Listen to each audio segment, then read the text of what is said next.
Namaku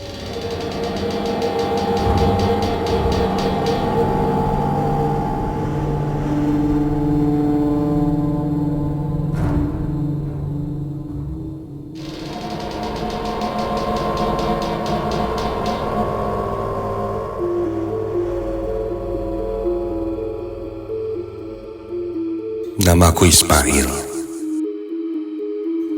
Aku salah satu lulusan sebuah SMK di Tangerang.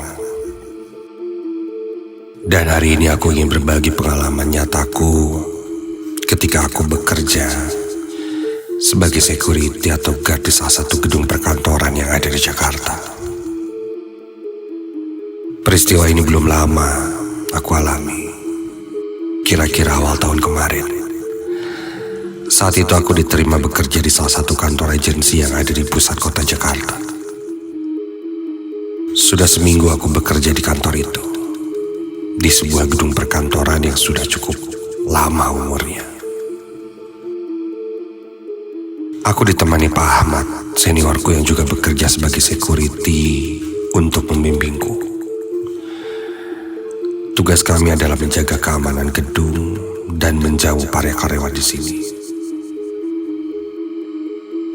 Seminggu bekerja, aku mulai merasa terbiasa. Sampailah pada hari itu, di akhir pekan, di mana para karyawan tidak masuk full. Hanya beberapa karyawan saja yang bekerja di akhir pekan, termasuk security. Suasana gedung ini pun terasa sepi, tak seperti hari-hari biasanya. Oh iya, begitu masuk gedung, ada resepsionis dan tak jauh dari sana, seperti gedung-gedung perkantoran pada umumnya, ada sebuah lift untuk menghubungkan setiap lantainya. Hari itu tugasku tidak begitu sibuk, sehingga aku bisa santai sejenak.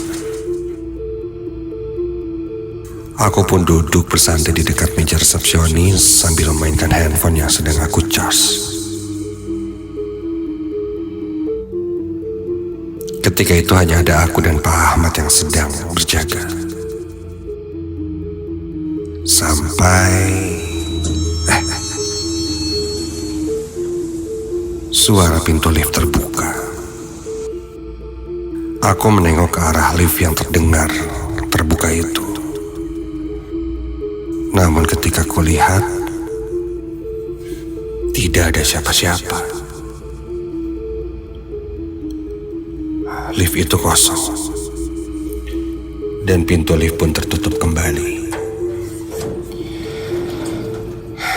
Aku memalingkan wajahku kembali melihat handphone. Sampai...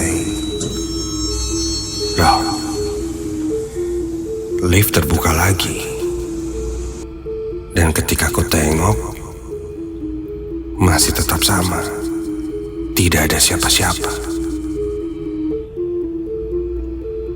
Ini error atau gimana ya? Apa ada yang jahil ya? Aku coba memberitahu Pak Ahmad. Pak, itu liftnya kebuka, ketutup lagi, tapi nggak ada orang. Rusak itu Pak sensornya? Atau ada yang jahil ya? Begitu kataku sambil menunjuk ke arah lift. Dan ketika itu, posisi pintu lift sedang tidak tertutup, sedang terbuka. Pak Ahmad pun coba memeriksanya. Lalu Pak Ahmad bilang, sepertinya ada yang tidak beres. Aku coba beranjak ke dekat lift itu dan menekan tombolnya agar pintu lift ini tertutup. Tapi pintu liftnya tidak mau tertutup. Wah, ini sih rusak Pak kayaknya. Pak Ahmad langsung beranjak meninggalkanku. Dia bilang mau panggil teknisi dulu. Aku pun kembali ke dekat meja resepsionis untuk berjaga. Sampai Loh. Ketika aku berbalik, pintu liftnya tertutup. Aneh. Sudahlah. Aku pun duduk sejenak sambil menunggu Pak Ahmad datang memanggil teknisi lift itu. Sesekali ku perhatikan lift. Dan tiba-tiba, astaga, terdengar suara teriakan. Aku pun bergegas beranjak mencari asal suara itu. Langsung berlari mencari. Sepertinya terdengar dari pintu darurat yang berada di samping lift.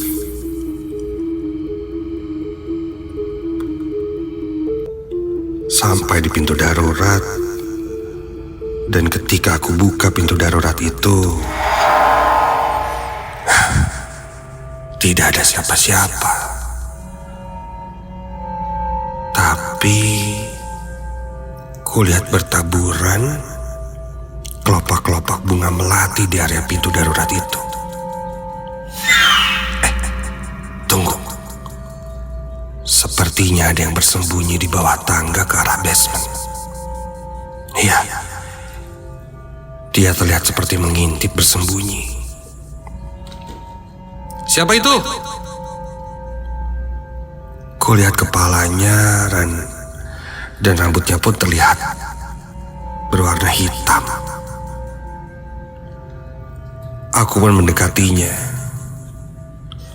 Dan ketika aku dekati untuk melihatnya lebih jelas, saat itu kulihat seorang perempuan sedang membungkuk memakai kebaya berwarna hitam. Karena membungkuk, aku tidak begitu jelas melihat wajahnya. Yang jelas itu seorang perempuan. Rambutnya berantakan, memakai kebaya berwarna hitam, kain samping dan tanpa alas kaki.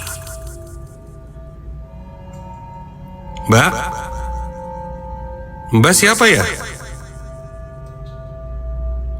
Dia tidak menjawab. Dia masuk lewat mana? Apa mungkin orang tidak waras ya? Perempuan itu hanya diam. Seketika tercium bau yang menyeruak dari arah perempuan itu. Baunya sangat tidak enak. Seperti bau anyir ditambah terlintas seperti bau bangkai juga. Mbak ikut saya ya. Saya bawa keluar lewat depan. Ini kantor, Mbak. Bukan tempat umum. Mari. Begitu kataku. Aku pun coba menarik tangannya. Tangannya terasa dingin. Sebenarnya aku agak kasihan dengan perempuan ini. Apa mungkin dia orang tidak waras atau pengemis, entahlah. Tapi tetap saja ini area kantor dan orang yang tidak berkepentingan dilarang masuk. Jika Pak Ahmad tahu, mungkin aku bisa kena tegur. Aku pun segera menarik perempuan itu dan dia ikut berjalan di belakangku. Hingga di perjalanan ke depan, aku berpapasan dengan Pak Ahmad. Dia bertanya padaku mau kemana. Ini Pak, tadi saya dengar ada yang teriak-teriak di pintu darurat. Ternyata ada perempuan ini. Kayaknya agak sedikit gak waras Pak.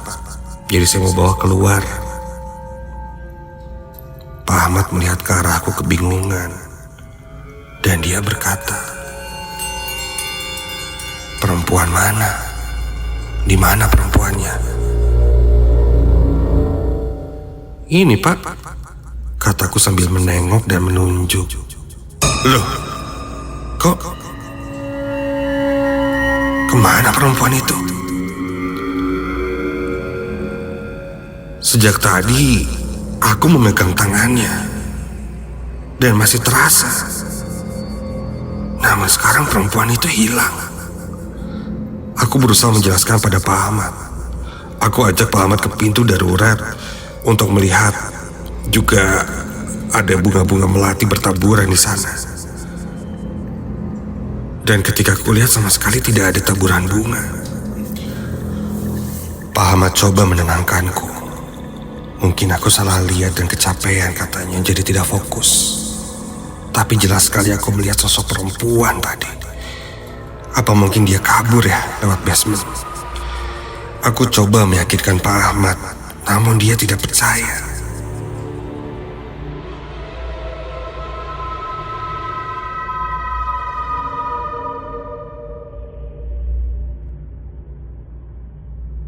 Singkat cerita, malam pun tiba. Aku dan Pak Ahmad masih berjaga di resepsionis. Sampai sekitar jam 9 malam, Pak Ahmad pergi keluar untuk membeli makan malam. Aku pun ditinggal sendirian. Masih terngiang-ngiang di pikiranku sebenarnya tentang kejadian sore tadi. Aku masih tidak percaya bisa-bisanya perempuan yang kulihat tadi kabur. Namun, sudahlah. Ketika aku sedang melamun, tiba-tiba, astaga, terdengar suara pintu lift terbuka. Ku tengok, dan ketika pintu lift itu terbuka, tidak ada siapa-siapa di sana.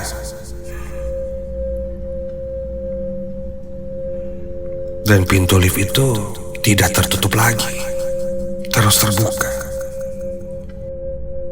Wah, error lagi nih pintu liftnya. Aku pun berjalan mendekat ke area dekat lift. Berjalan perlahan, dan pintunya masih terlihat terbuka. Semakin dekat aku berjalan, dan ketika sampai di depan pintu lift itu,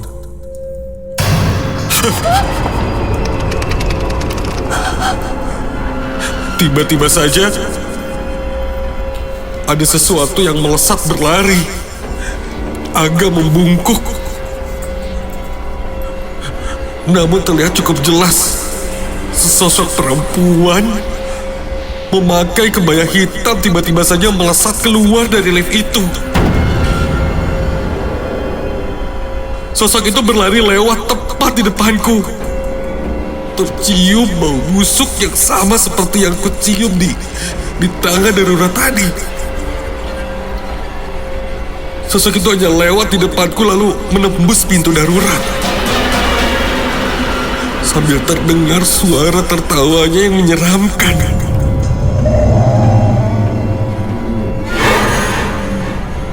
Seketika itu aku langsung berlari menuju keluar gedung.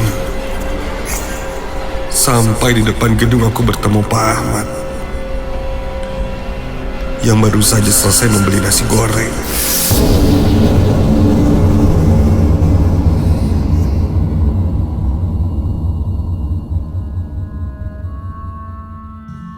Pak Ahmad bertanya padaku ada apa, karena mukaku terlihat panik dan pucat. Dia coba menenangkanku dan aku ceritakan semua yang kualami tadi. Sampai akhirnya Pak Ahmad pun mulai menceritakan hal yang sebenarnya.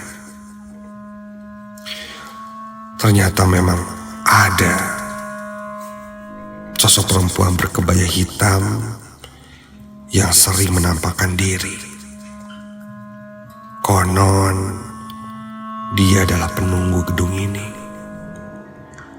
Sebenarnya dia tidak mau menceritakannya padaku karena takutnya aku menjadi tidak mau bekerja. Namun setelah mengalami dan mengetahui itu semua, Aku coba membiasakan diri dan masih bekerja di gedung kantor itu sampai sekarang. Asal muasal sosok perempuan berkebaya hitam itu pun tidak begitu jelas kenapa. Namun yang jelas, aku pernah melihatnya, bahkan berbicara dengannya dengan mata dan kepalaku sendiri.